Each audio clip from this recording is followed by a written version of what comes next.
এই সাত আসমান বানিয়েছে আল্লাহ, জমিন বানিয়েছে আল্লাহ, আসমান জমিন চন্দ্র সূর্য গ্রহ নক্ষত্র বানিয়েছেন আল্লাহ, সাগর নদী পাহাড় বানিয়েছেন আল্লাহ, বানিয়েছেন কিনা? আল্লাহ রব্বুল আলামিন মেঘমালা তৈরি করেছেন। আজকে যে সকাল থেকে বৃষ্টি কে দিয়েছেন বলেন? আল্লাহ দিয়েছেন। আল্লাহ রব্বুল আলামিন এই পৃথিবীর মধ্যে কত ধরনের পানি রেখেছেন দেখেন। সমুদ্রের পানিগুলো একরকম, খালে বিলের পানিগুলো একরকম, পুষ্কুনির পানি আর একরকম, টিউবওয়েল থেকে উঠানোর পানি আর একরকম, বলেন ঠিক কিনা? এই জমিনের মধ্যে আল্লাহ রব্বুল আলামিন বান্দা তোমাদের জন্য কত রঙের পানি আল্লাহ বানিয়েছেন। কোনোটা লবণযুক্ত, কোনোটা লবণ ছাড়া, কোনোটা সুমিষ্ট, কোনোটা সুস্বাদু। আল্লাহ রব্বুল আলামিন তোমাদের জন্য কত মাখলুক বানিয়েছেন, এই কত জীবজন্তু বানিয়েছেন। কত জীবজন্তু খাওয়া হালাল, আবার কত জীবজন্তু খাওয়া হারাম। আবার যাদেরকে খাওয়া হালাল এদের মধ্যে দুই পাওয়ালা জীবজন্তু আছে, চতুষ্পদ জন্তু আছে। একটার স্বাদ আর এক রকম, একটার গোস্তের ক্যাটাগরি আর এক রকম, একটার দাম এক রকম, বলেন ঠিক কিনা? আল্লাহ রব্বুল আলামিন আমাদের জন্য গাছ বানিয়েছেন, এমন গাছ বানিয়েছেন, ফলস গাছ বানিয়েছেন, বনজ গাছ বানিয়েছেন, ওষুধি গাছ বানিয়েছেন। ফলের গাছ যেগুলোর মধ্যে ক্যাটাগরি আম গাছ, জাম গাছ, কাঁঠাল গাছ। আবার প্রত্যেকটার মধ্যে ক্যাটাগরি, আমের কত ক্যাটাগরি আছে। যারা আম চিনে তাদেরকে জিজ্ঞাসা করবেন, শত শত আমের নাম আছে না নাই বলেন? রূপালী আমের স্বাদ একরকম, হিমসাগরের স্বাদ একরকম, ল্যাংড়া আমের স্বাদ একরকম, ব্যানানা ম্যাঙ্গোর স্বাদ আর একরকম, আছে না নাই বলেন? ও দুনিয়ার মানুষ, আনারের একটা জাত আছে না বলেন? এই আনারের জাতের মধ্যে কত রকমের জাত। যারা আনারের চাষ করে তাদেরকে জিজ্ঞাসা করবেন, আপনাকে বলবে অস্ট্রেলিয়ান আনার, থাইল্যান্ডের আনার, পাকিস্তানি আনার, GM2 আনার, CM2 আনার, এভাবে শত শত নাম তাদের কাছে আছে। শত শত প্রজাতি বানিয়েছেন যিনি, তিনি কে বলে? আপনারা যে আঙ্গুর খান, আঙ্গুরের জাতও আছে না নাই বলেন? এগুলা সব বানাইছে আল্লাহ। কে বানাইছে বলেন? আল্লাহ রব্বুল আলামিন আপনাদের জন্য এমন কিছু গাছ বানাইছে, গাছের ফলও খান, গাছও খান। লাউ গাছ আছে না বলেন? লাউ গাছের লতা পাতা ফল সব কিছুই তো খান। আবার কিছু গাছ বানাইছে শুধু ফল খান। আবার কিছু গাছ বানাইছে গাছ তো খাইবেন, ফলও খাইবেন, শিকড়ও খাইবেন, আবার মাটির নিচে যেটা আছে এটাও খাইবেন। কচু গাছ আছে না নাই বলেন? কচু গাছের কোন জিনিসটা ফেলে দেয়? কি বলেন? সবই তো খায়। তাহলে এগুলো কে বানাইছে বলেন? আল্লাহ রব্বুল আলামিন বানাইছেন। আল্লাহ বলেন, মা তারা ফি খালকির রহমানি মিন তাফাউত। দুনিয়ার মানুষ, আল্লাহ রব্বুল আলামিনের সৃষ্টির মধ্যে তুমি কোনো ভুল ত্রুটি পাবে না। তুমি ফারজিল বাসারা হাল তারা মিন ফুতুর সুম্মারজিল বাসারা কাররাতাইনি ইয়ানকালিব ইলাইকাল বাসারু খাসিয়ান ওয়া হুয়া হাসির। আল্লাহ বলেন, বান্দা আবার নজর দাও, আবার একটু চিন্তা করো, দেখো কোনো ভুল পাও কিনা। আল্লাহ বলেন, তোমার দৃষ্টি ফেরত চলে আসবে, ক্লান্ত হয়ে ফেরত আসবে, কিন্তু আল্লাহর সৃষ্টির মাঝে কোনো ভুল পাবে না। বলেন সুবহানাল্লাহ। আল্লাহর নবী সাল্লাল্লাহু আলাইহি ওয়াসাল্লাম, আল্লাহ তাআলা যখন 3D ডিজাইনটা নবীর সামনে ধরলেন, আল্লাহর হাবিব সব কিছু গণনা করে করে নির্ভুল সংখ্যাটা তাদেরকে বলে দিলেন। এবার আবু জেহেল ডাক দিয়ে বলে, এ মক্কার মানুষেরা, দেখছো আমি যে বলছি মুহাম্মদ বড় জাদুঘর, আজকে প্রমাণ পাইলাম। বলেন নাউজুবিল্লাহ। আবু জেহেল মক্কার মানুষদেরকে বলে, জাদু জমিনে চলে, আসমানে চলে না। তারা বলেছিল, ও আল্লাহর নবী, তুমি যদি নবী হয়ে থাকো তাহলে আজ চাঁদকে দ্বিখণ্ডিত করে তুমি দেখাইতে হবে। আল্লাহর নবী সেজদায় পড়ে গেলেন। আল্লাহর নবী সেজদায় পড়ে কান্দে, চোখের পানি নবীজি ছাইরা দিছে। কারণ নবীজি তখনও বিশ্বাস, আমি যদি চন্দ্র দ্বিখণ্ডিত করার ঘটনা দেখাইতে পারি, মক্কার সবগুলো মানুষ ইসলাম নিয়ে আসবে। আল্লাহর নবী এই আশা নিয়ে আল্লাহর কাছে দোয়া করে। আল্লাহ রব্বুল আলামিন জিবরাইলকে পাঠায় দেয়, জিবরাইল নবীর কানে কানে বলো, মাথা উঠানোর জন্য বলো, কান্না না করার জন্য বলো। শুধু ডান হাতের শাহাদাত আঙ্গুলে দিয়া জাবালে আবু কুবাইসের উপরে উঠা চাঁদের উপরে এভাবে একটা ইশারা করবে, চাঁদ দ্বিখণ্ডিত হয়ে যাবে। বলেন সুবহানাল্লাহ। আল্লাহর নবী মক্কাবাসীর উপস্থিতিতে জাবালে আবু কুবাইসের উপরে উঠা আল্লাহর নবী যেই না মাত্র শাহাদাত আঙ্গুলে দিয়ে ইশারা করছে, চাঁদটা দ্বিখণ্ডিত হইয়া জাবালে আবু কুবাইস পাহাড়ের দুই প্রান্তে চলে গেছে। মক্কার সকল মানুষেরা দেখছে, আবার নবীজি ইশারা কইরা মিলাইয়া দিছে। কিন্তু তারপরও আবু জেহেল ঈমান আনে নাই। আবু জেহেল বলে, আগে তো মনে করতাম মোহাম্মদ শুধু জমিনে জাদু দেখাইতে পারে, আজকে বুঝলাম মোহাম্মদ আসমানেও জাদু দেখাইতে পারে। বলেন নাউজুবিল্লাহ। ঈমান আনছে না আনে নাই বলেন? মুসলমান বন্ধুরা আমার, এই মৌজিজাগুলো দেখিয়েছেন আল্লাহর হাবিব কার মাধ্যমে বলেন? আল্লাহর মাধ্যমে দেখিয়েছেন। আল্লাহর সৃষ্টি বড় নিপুণ। ওই আল্লাহর জন্য একবার তাকবীর দেওয়া যাবে কিনা? লিল্লাহি তাকবীর, বলেন সুবহানাল্লাহ, আলহামদুলিল্লাহ, লা ইলাহা ইল্লাল্লাহ, সুবহানাল্লাহ, আলহামদুলিল্লাহ, লা ইলাহা ইল্লাল্লাহ, সুবহানাল্লাহ, আলহামদুলিল্লাহ, লা ইলাহা। তুমি বাঁচাও, তুমি মারো, অবিরত ক্ষমা করো। তুমি বাঁচাও, তুমি মারো, অবিরত ক্ষমা করো। যাকে ধরার তাকেই ধরো, যাকে ধরার তাকেই ধরো। তোমার মুঠোয় সবই আল্লাহ, সুবহানাল্লাহ, আলহামদুলিল্লাহ, লা ইলাহা ইল্লাল্লাহ, সুবহানাল্লাহ, আলহামদুলিল্লাহ, লা ইলাহা ইল্লাল্লাহ। মুসলমান বন্ধুরা আমার, খুলুকে আজিম কোন ব্যক্তির মধ্যে আছে? যার মধ্যে 5টা শর্ত আছে। 1 নাম্বার, কারো প্রতি জুলুম করে না। 2 নম্বর হলো কেউ অন্যায় করলে তাকে ক্ষমা করে দেয়। 3 নম্বর হলো প্রতিশোধ নেওয়ার সুযোগ থাকা সত্ত্বেও প্রতিশোধ নেয় না। 4 নম্বর, যে ব্যক্তি জালেম মাজলুম হিসেবে প্রতিশোধ নেওয়া তো দূরের কথা, ক্ষমা করে দিয়েছে। 4 নম্বর হলো উল্টা তার জন্য হেদায়েতের দোয়া করে। 5 নম্বর, শুধু হেদায়েতের দোয়া করে তা নয়, বরং ওই ব্যক্তির প্রতি সহানুভূতির আচরণ করে। বলেন সুবহানাল্লাহ।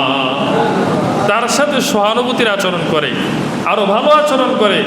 যে ব্যক্তি জুলুম করেছে তার প্রতিশোধ নেয় না, ক্ষমা করে দেয়, তার জন্য হেদায়েতের দোয়া করে এবং তার প্রতি সহানুভূতিশীল আচরণ করে।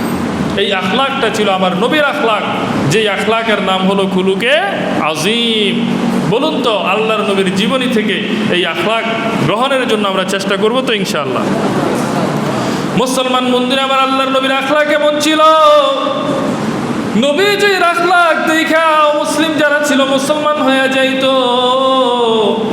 ইহুদি নবীজির আখলাকে মুগ্ধ হয়ে মুসলমান হয়ে যাইতো, কাফের নবীজির আখলাক দেখা মুসলমান হয়ে যাইতো। কিন্তু আজকে আমরা নবীর উম্মত, আমাদের জন্য বড় দুর্ভাগ্য। আমাদের আখলাক দেখে এখন বিধর্মীরাও ভয় পায়। বলে ঠিক কিনা?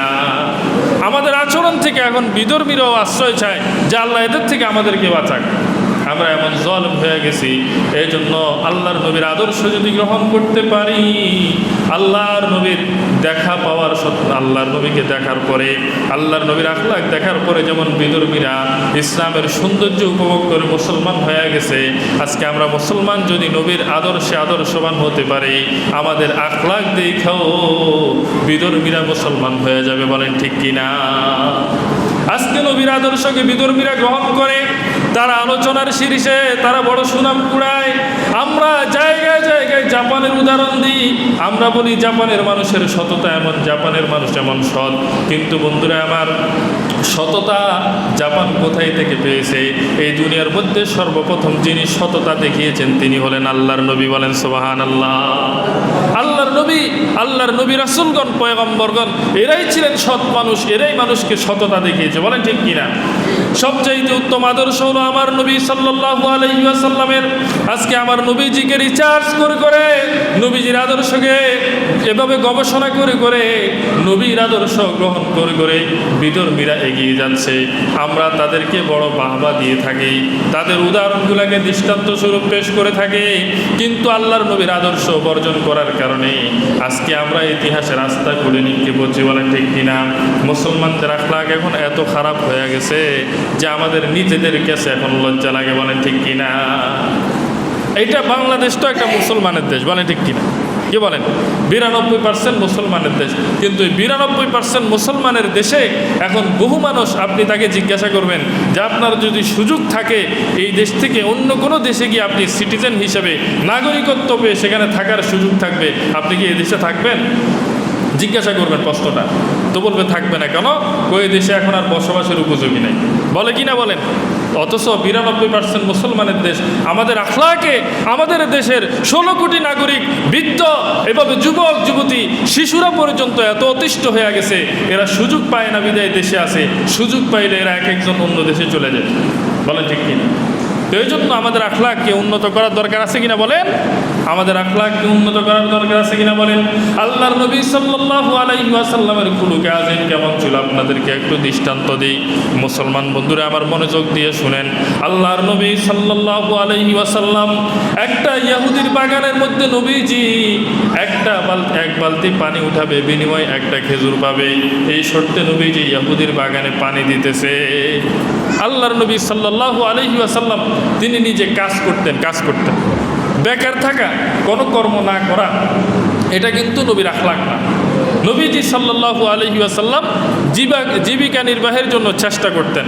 আপনি নবীজির জীবনী পড়লে দেখবেন নবীজি জীবিকা নির্বাহের জন্য এভাবে কাজ করেছেন, ইহুদির বাগানেও কাজ করেছেন। আল্লাহর নবী সাল্লাল্লাহু আলাইহি ওয়াসাল্লাম ইহুদির বাগানের মধ্যে কাজ করতেছে, কূপ থেকে পানি তুলতেছে, এক বালতি পানি তুলবে, বিনিময়ে ইহুদি আল্লাহর নবীকে একটা খেজুর দিবে। এভাবে আল্লাহর নবী সাল্লাল্লাহু আলাইহি ওয়াসাল্লাম ইহুদির বাগানের মধ্যে পানি দিতেছে, কূপ থেকে পানি দিতেছে, ইহুদির রশি এবং ইহুদির বালতি দিয়ে পানি দিতেছে। কিন্তু ইহুদি যেই রশি আল্লাহর নবীকে দিয়েছে, রশিটা বড় দুর্বল ছিল। আল্লাহর নবী কয়েক বালতি পানি উঠানোর পর ওই রশিটা ছিঁড়ে গেল, বালতি এবং পানি সহ কূপের নিচে পড়ে গেল। ইহুদি এটা যখন দেখলেন, আল্লাহর নবীকে রাগের মাথায় একটা থাপ্পড় দিয়ে দিছে। বলেন নাউজুবিল্লাহ। আল্লাহর নবীর গালের মধ্যে ইহুদি থাপ্পড় দিয়ে দিছে। আল্লাহর নবী সাল্লাল্লাহু আলাইহি ওয়াসাল্লাম বড় শান্ত, কোনো রাগ করেন না। নবীজি ইহুদিকে বলেন, চাচা এত চিন্তা করবেন না, আমি আপনার বালতি উঠানোর ব্যবস্থা করে দিতেছি। আল্লাহর নবী সাল্লাল্লাহু আলাইহি ওয়াসাল্লাম বিসমিল্লাহ বলে কূপের মধ্যে হাত ঢুকিয়ে দিছে। আল্লাহ রাব্বুল আলামিন কুদরতে ওই বালতিটা নবীর হাতের মধ্যে ফিরিয়ে দিছে। বলেন সুবহানাল্লাহ। কূপের পানি কিন্তু অনেক নিচে থাকে, 20 হাত নিচে, 30 হাত নিচে। কূপ বেঁধে, স্তর বেঁধে, পানির লেয়ার বেঁধে এক এক জায়গায় কূপের পানি অনেক নেচে নেচে থাকে। যেই পানিকে রশি দিয়ে তুলতে হয়, যদি হাত দিয়ে কূপের পানি পাওয়া যায়, কেউ কি রশি দিয়ে তুলবে বলে? আল্লাহর নবী সাল্লাল্লাহু আলাইহি ওয়াসাল্লাম হাত দিছে, এটা তো মুজিজার হাত, এটা তো এমন হাত যে হাত দিয়ে আল্লাহ রাব্বুল আলামিন হাজার হাজার মুজিজা দেখিয়েছেন। আল্লাহর নবী যেই না মাত্র বিসমিল্লাহ বলে হাত দিলেন, আল্লাহ রাব্বুল আলামিন কুদরতিভাবে ওই বালতিটাকে নবীর হাতের মধ্যে তুলে দিছেন। আল্লাহর নবী ওই বালতিটা এবার ইহুদির হাতের মধ্যে দিয়া, ইহুদি যেই হাতে নবীজিকে থাপ্পড় দিয়েছে, ও দুনিয়ার মানুষ দেখেন, বিশ্বের মধ্যে এমন কোনো মানুষ যার আখলাক আমার নবীর মতো না। আল্লাহর নবী সাল্লাল্লাহু আলাইহি ওয়াসাল্লাম ইহুদির ওই হাতখানা, যেই হাত দিয়া নবীজিকে থাপ্পড় দিয়েছে, হাতখানা ধরে মেসেজ করে দিচ্ছে, মালিশ করে দিচ্ছে, বলে চাচা ব্যথা পাইছেন কিনা। এটা হলো আমার নবীর আদর্শ।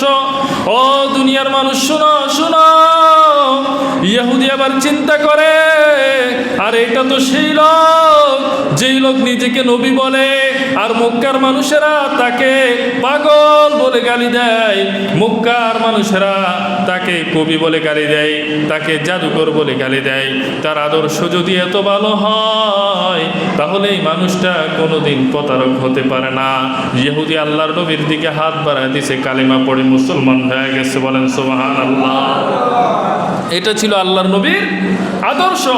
আল্লাহর নবীর আদর্শ দেখা ইহুদিরা মুসলমান হয়ে যাইত। ও দুনিয়ার মানুষ, আল্লাহর নবী সাল্লাল্লাহু আলাইহি ওয়াসাল্লাম যখন মসজিদের দিকে যাইতেন, খানায় কাবার দিকে যাইতেন, নবীজির পথের মধ্যে কাঁটা বিছায় দিত। একটা বুড়ি ছিল, ইসলাম ধর্ম গ্রহণ করে নাই, নবীজিকে পছন্দ করতো না, ইসলামকে পছন্দ করতো না, নবীর পথে কাঁটা বিছায় দিত। আল্লাহর নবী সাল্লাল্লাহু আলাইহি ওয়াসাল্লাম ওই কাঁটা কাঁটাগুলো সরায়া সরায়া নবীজি খানায় কাবার দিকে যাইতেন। কিন্তু একদিন আল্লাহর নবী দেখে পথের মধ্যে কাঁটা নাই। নবীজি খবর নিয়া ওই মহিলার ঘরের মধ্যে চইলা গেছে, দেখে বৃদ্ধা মহিলা, তার ঘরের মধ্যে কেউ নাই, অসুস্থ অবস্থায় কাতরাইতেছে। আল্লাহর নবী তার সেবা শুশ্রূষায় লাগিয়ে গেছে। বিদ্যা ডাক দিয়ে বলে, হে যুবক, আমি তো প্রতিদিন তোমাকে কত কষ্ট দিতাম। রাতের অন্ধকারে তুমি যখন খানায় কাবার দিকে যাইতা, তোমার পথের মধ্যে আমি কাঁটা বিছাইয়া দিতাম, তোমারে বড় কষ্ট দিতাম। আজকে আমি ভাবছি তুমি আমার থেকে প্রতিশোধ নেওয়ার জন্য আসছো, কিন্তু না না, উল্টা তুমি আমার খেদমত শুরু করলা। তুমি এমন আখলাকের অধিকারী, এমন আদর্শ তোমার মধ্যে আছে, তোমার এই আদর্শে আমাকেও আদর্শবান বানাইয়া দাও। তুমি যেই ধর্মে দীক্ষা লাভ করেছো, আমাকেও সেই ধর্মে দীক্ষা দিয়া দাও। তুমি যেই কালেমা পড়ো, আমাকেও সেই কালেমা পড়াইয়া দাও। সবাই বলেন লা ইলাহা ইল্লাল্লাহু মুহাম্মাদুর রাসূলুল্লাহ। আল্লাহর নবীর আদর্শ বলুন তো ভালো ছিল না খারাপ ছিল? আল্লাহর নবীর আদর্শ উত্তম আদর্শ ছিল। আল্লাহর নবীর আদর্শ, আল্লাহর নবী সাল্লাল্লাহু আলাইহি ওয়াসাল্লামের আদর্শ মহান আদর্শ ছিল। আল্লাহ রাব্বুল আলামিন বলেছেন খুলুকে আজিম, বলেন এটার নাম কি? বলেন খুলুকে আজিম।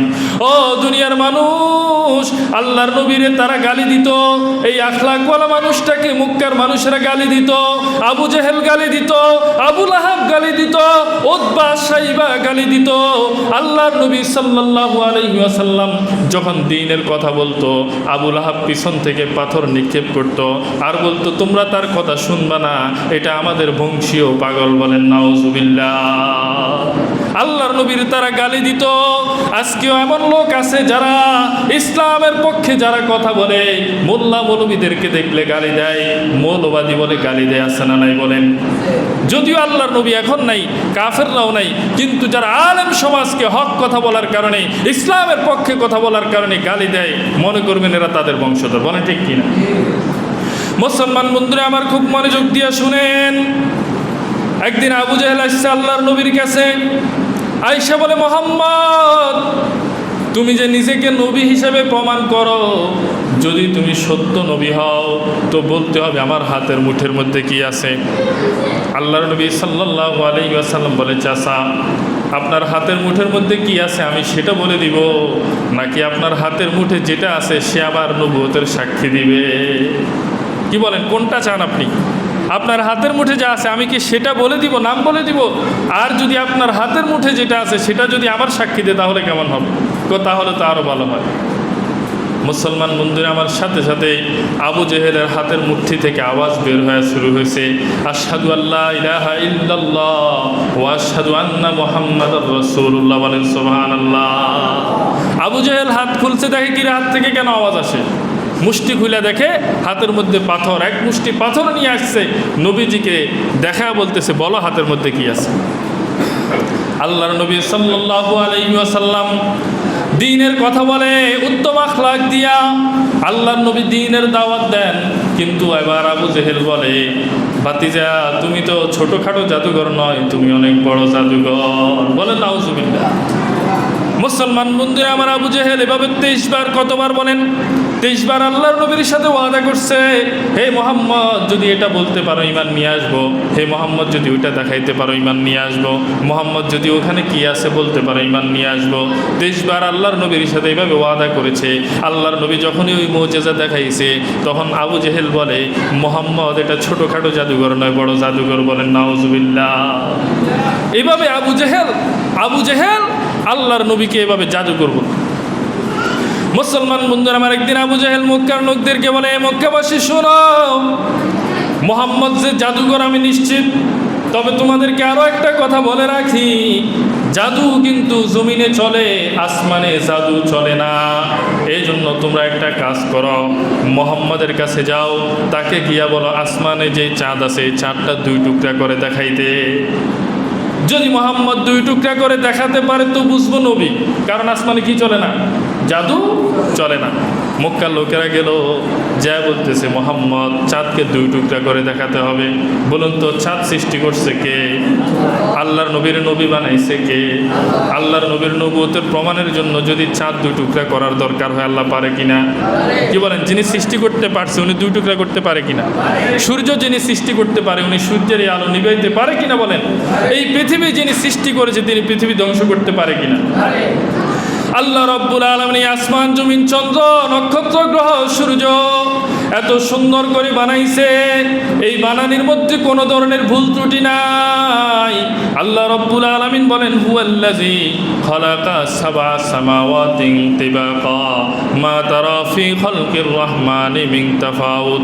আল্লাহ রাব্বুল আলামিন বলেন, এ দুনিয়ার মানুষ দেখো দেখো, আমি তো সেই সত্তা, আমি তো সেই আল্লাহ যিনি 7 আসমানকে আমি নিখুঁতভাবে বানিয়েছি। তুমি এই আসমানের দিকে তাকিয়ে দেখো, মা তারা ফি খালকির রহমানি মিন তাফাউত, আমার এই সৃষ্টির দিকে তাকায় দেখো, আমার এই সৃষ্টির মধ্যে তুমি কোনো ত্রুটি বিচ্ছুতি দেখতে পাবে না। এই 7 আসমান বানিয়েছে আল্লাহ, জমিন বানিয়েছে আল্লাহ, আসমান জমিন চন্দ্র সূর্য গ্রহ নক্ষত্র বানিয়েছেন আল্লাহ, সাগর নদী পাহাড় বানিয়েছেন আল্লাহ, বানিয়েছেন কিনা? আল্লাহ রাব্বুল আলামিন মেঘমালা তৈরি করেছেন। আজকে যে সকাল থেকে বৃষ্টি কে দিয়েছেন বলেন? আল্লাহ দিয়েছেন। আল্লাহ রাব্বুল আলামিন এই পৃথিবীর মধ্যে কত ধরনের পানি রেখেছেন দেখেন। সমুদ্রের পানিগুলো একরকম, খালে বিলের পানিগুলো একরকম, পুষ্কুনির পানি আর একরকম, টিউবওয়েল থেকে উঠানোর পানি আর একরকম, বলেন ঠিক কিনা? এই জমিনের মধ্যে আল্লাহ রাব্বুল আলামিন বান্দা তোমাদের জন্য কত রঙের পানি আল্লাহ বানিয়েছেন। কোনোটা লবণযুক্ত, কোনোটা লবণ ছাড়া, কোনোটা সুমিষ্ট, কোনোটা সুস্বাদু। আল্লাহ রাব্বুল আলামিন তোমাদের জন্য কত মাখলুক বানিয়েছেন, এই কত জীবজন্তু বানিয়েছেন। কত জীবজন্তু খাওয়া হালাল, আবার কত জীবজন্তু খাওয়া হারাম। আবার যাদেরকে খাওয়া হালাল এদের মধ্যে 2 পাওয়ালা জীবজন্তু আছে, চতুষ্পদ জন্তু আছে। একটার স্বাদ আর এক রকম, একটার গোস্তের ক্যাটাগরি আর এক রকম, একটার দাম এক রকম, বলেন ঠিক কিনা? আল্লাহ রাব্বুল আলামিন আমাদের জন্য গাছ বানিয়েছেন, এমন গাছ বানিয়েছেন, ফলস গাছ বানিয়েছেন, বনজ গাছ বানিয়েছেন, ওষুধি গাছ বানিয়েছেন। ফলের গাছ যেগুলোর মধ্যে ক্যাটাগরি, আম গাছ, জাম গাছ, কাঁঠাল গাছ। আবার প্রত্যেকটার মধ্যে ক্যাটাগরি, আমের কত ক্যাটাগরি আছে। যারা আম চিনে তাদেরকে জিজ্ঞাসা করবেন, শত শত আমের নাম আছে না নাই বলেন? রূপালী আমের স্বাদ একরকম, হিমসাগরের স্বাদ একরকম, ল্যাংড়া আমের স্বাদ একরকম, ব্যানানা ম্যাঙ্গোর স্বাদ আর একরকম, আছে না নাই বলেন?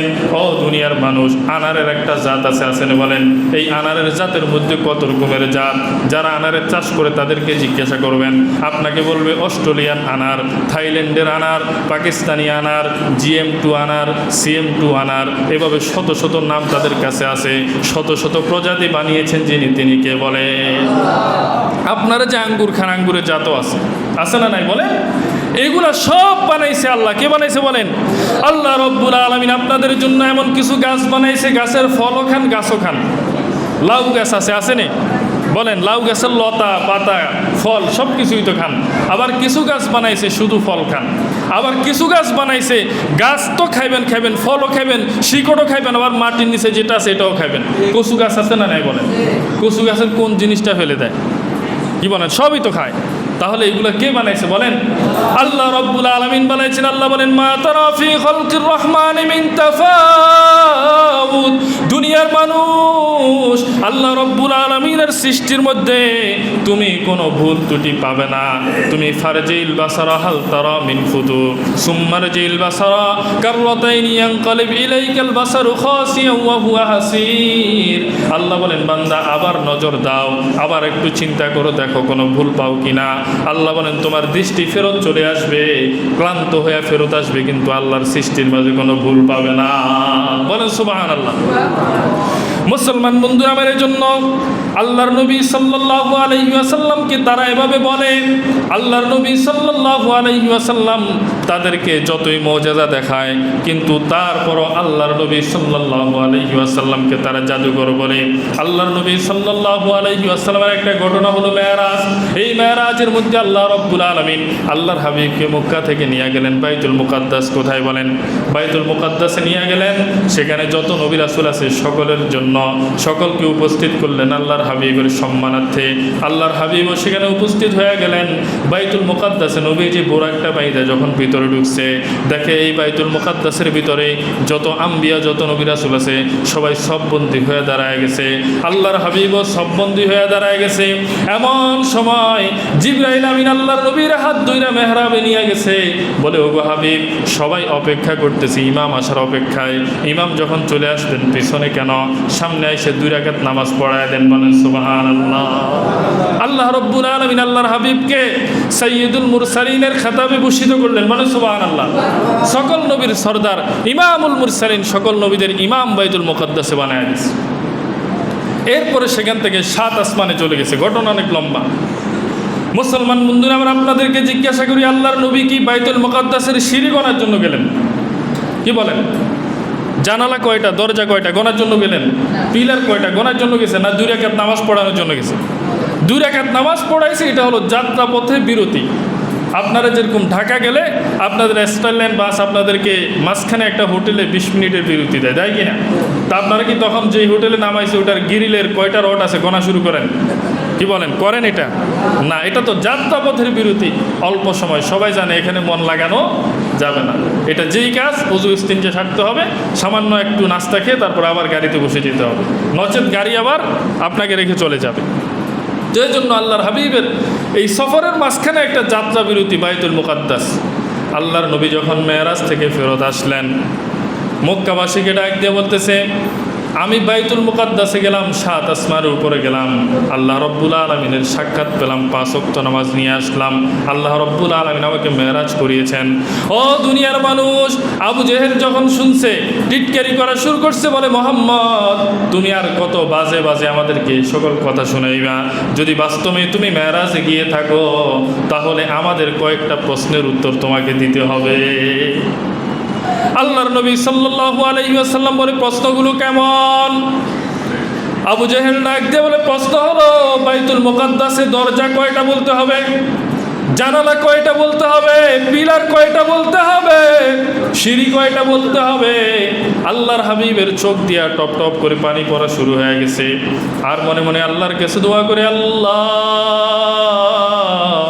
তুমি যে মেরাজে নিয়েছো আমার কোনো সন্দেহ নাই, তোমার সাথে মোলাকাত হয়েছে কোনো সন্দেহ নাই, জান্নাত জাহান্নাম দেখেছি সন্দেহ নাই, 5 ওয়াক্ত নামাজের হাদিয়া নিয়ে আসছি কোনো সন্দেহ নাই। কিন্তু মক্কার মানুষেরা আমাকে যেই প্রশ্ন করে, এই প্রশ্নের উত্তর না দিতে পারলে তারা তো আমাকে নবী হিসেবে অস্বীকার করবে। আল্লাহর নবী বলে, মক্কার মানুষেরা যদি বলতে পারে ঈমান আনবা কিনা? তারা বলে ঈমান আনবে। আল্লাহ বলেন জিবরাইলকে, জিবরাইল যাও যাও যাও, আমার হাবিবের কানের সাথে মুখটা লাগায়া দাও। আমার হাবিবরে বলবা কোনো চিন্তা নাই, আমি আল্লাহ কুদরতে আমার হাবিবের সামনে বাইতুল মুকাদ্দাসের 3D ডিজাইনটাকে সামনে পেশ করে আমি ঘুরাইতে থাকবো, আর আমার হাবিব নিজের আঙ্গুল দিয়া গণনা করে করে সব বলে দিবে। বলেন সুবহানাল্লাহ। কেমন আজগুবি প্রশ্ন, কথা বুঝেন নাই? এখন আমি যদি কোথাও বলি যে আমি বসুরহাট বাস স্ট্যান্ড মসজিদে জুমা পড়াই, এখন কেউ যদি বলে তা আপনি যে জুমা পড়ান এটা আমরা তখন বিশ্বাস করব, আপনাকে বলতে হবে ওখানে জানালার গ্রিলের রড কয়টা। বলেন এটা কোন ধরনের প্রশ্ন? আমি কি বলতে পারবো? আপনাদের এই মসজিদের সেক্রেটারি, সভাপতি যারা আছে এদেরকে যদি জিজ্ঞাসা করেন দোতলাতে জানালা কয়টা, গ্রিলে রড কয়টা, বলতে পারবে? পিলার কয়টা? অনেকেই জানবে না। অনেক কমিটির লোকজন 10 বছর আছে, উনি জানবে না পিলার কয়টা আছে এখানে। কি বলে, ঠিক কিনা?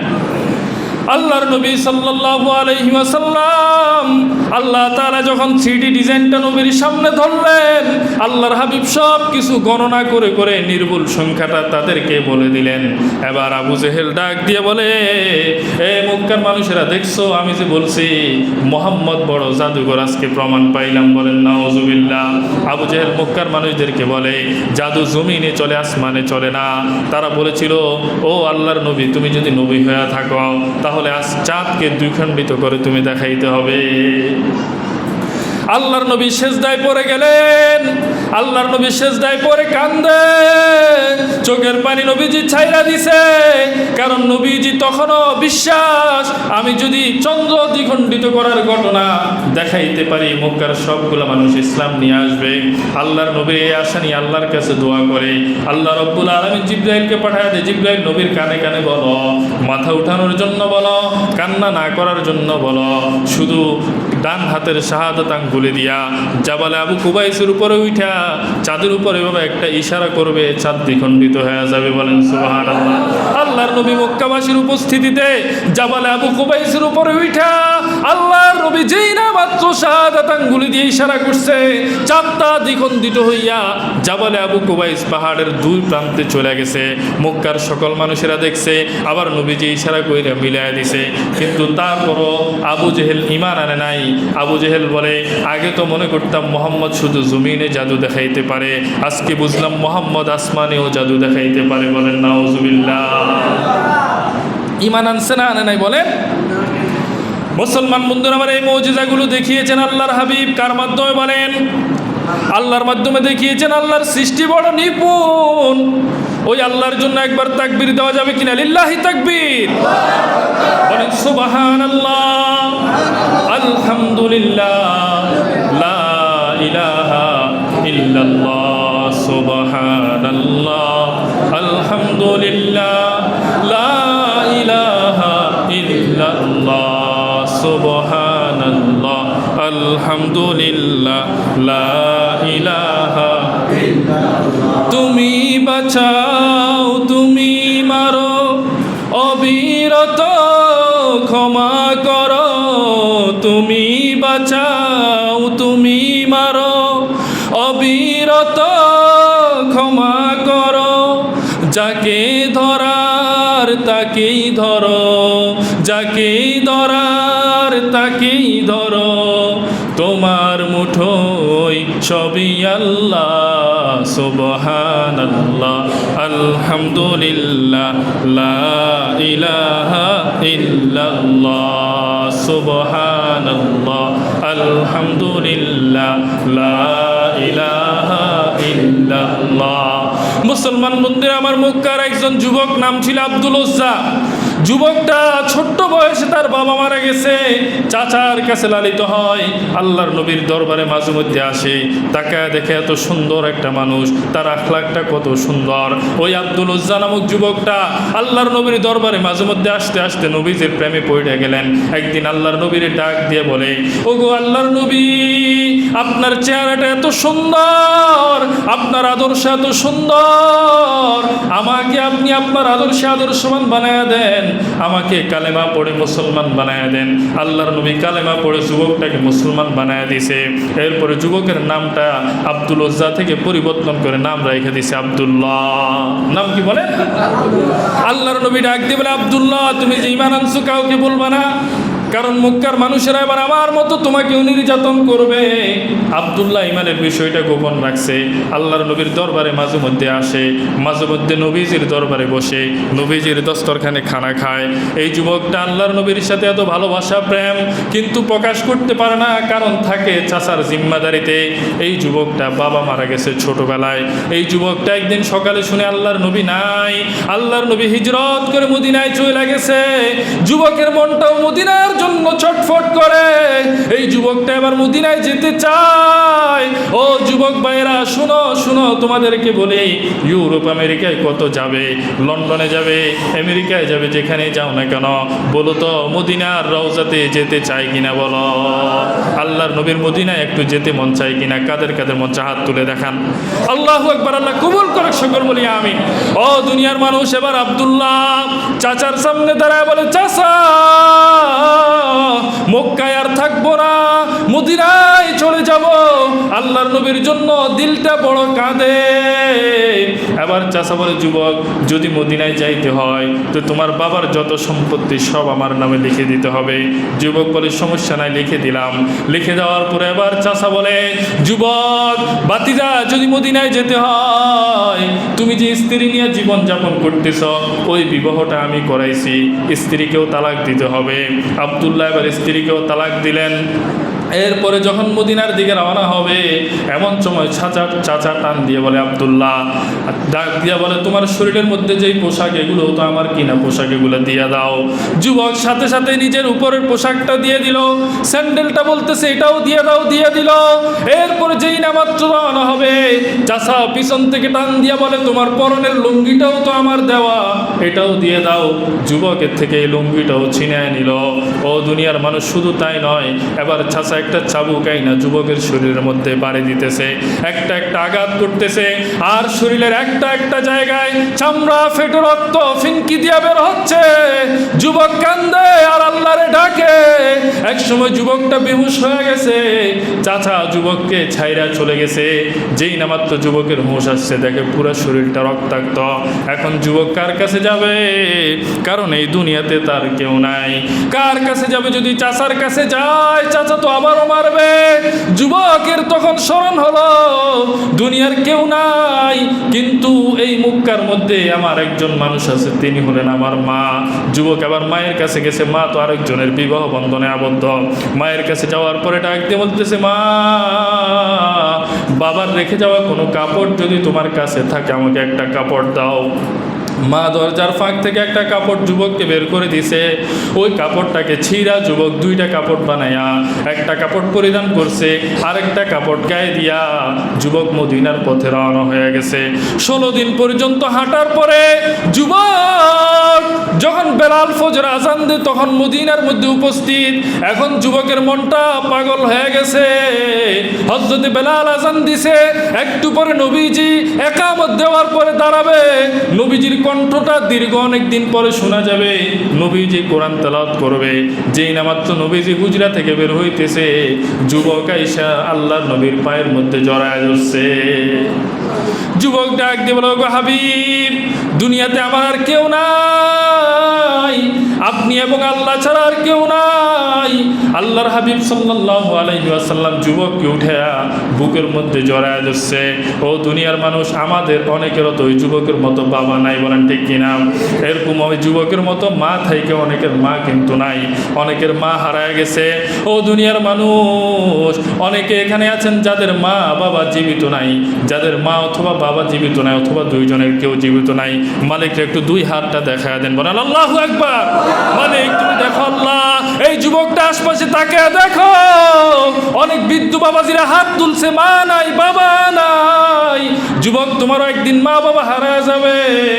মা বাবা থাকতে মা বাবার কদর করো, মা বাবার সাথে কখনো বেয়াদবিমূলক আচরণ করিও না।